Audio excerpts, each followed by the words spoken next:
My finger grazed a sharp edge on the wall. 2 doors stood before me, red and green. Hello, Marv. It's nice to finally meet you.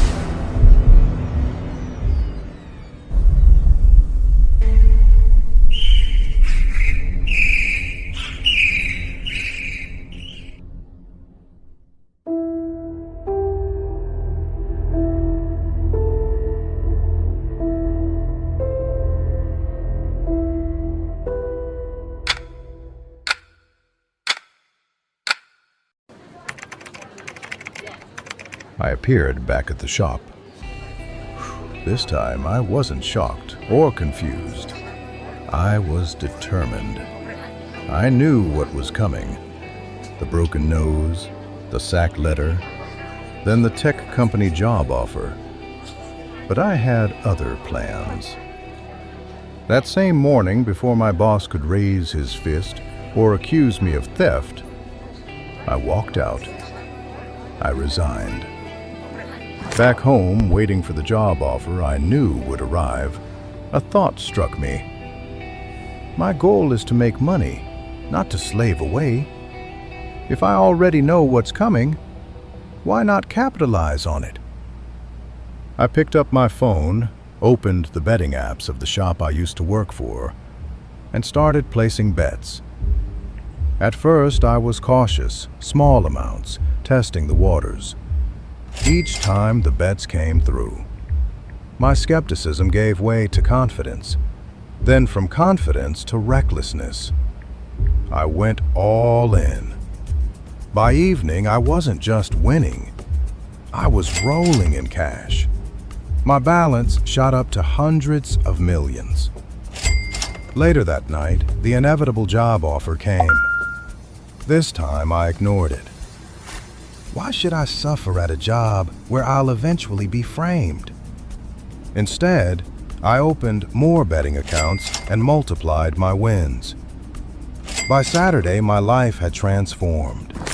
I cashed out, bought a car for each member of my family, acquired land, and even started building on it the same day.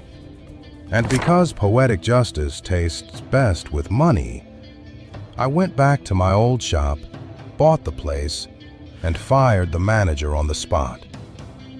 Chen Chen and his boys, the same ones I once hated, escorted him out. It was business, money for hand, back for ground. But Monday came quickly, and with it, the nagging thought. Should I really ignore the interview? What about the one who framed me? Would he just get away? No, not this time. I dressed in some of the finest fabric money could buy and walked into the interview like a king. Eyebrows were raised instantly. "Sir," the interviewer asked, staring at my gold wristwatch, "why would someone this comfortable apply for a trainee job?" I smiled. "Accounting is my passion. I want to build a real career. I don't need the pay." That was all it took. No follow-up questions. I landed the job immediately and resumed the same day. This time around, I avoided every trigger that might cause another bloody nose in the elevator. I wasn't going back to that shop. Life at the office was different now, because I made it different.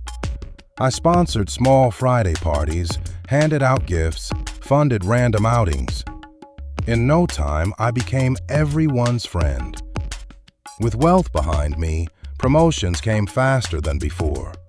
Respect followed. Still, I remembered the robbery. The day before it happened, I took time off and secretly bugged the office cameras. If anyone tried to frame me or anyone again, I'd be ready. And then it happened. I wasn't surprised when I caught the true culprit on camera, the chief finance officer himself. Who would have thought? The next day, as he conducted his fake interrogations, I wasn't called in. He already had a scapegoat lined up. Soon he emerged to announce, "Ada, the intern, has been sacked. She took the money while everyone was at the cafeteria." I said nothing, just smiled, and walked straight into the CEO's office. A risky move. No one was allowed in there. But by now, I wasn't just a staff member. I was an asset. I handed over both video feeds, the fake one showing Ada as the thief, and the raw one showing the CFO himself. I demanded forensic analysis. Days later, the results came back. Just as I expected, the CFO's video was doctored. The CEO reinstated Ada quietly, apologized to her, and drafted a letter for her to deliver to the CFO. A letter that meant only one thing: his reign was over. Finally, I thought, the loop was broken. But fate wasn't done with me. On my way out of the office that evening, my finger grazed a sharp edge on the wall. A pinprick of blood welled up. My heart sank. Not again. I refused the elevator this time.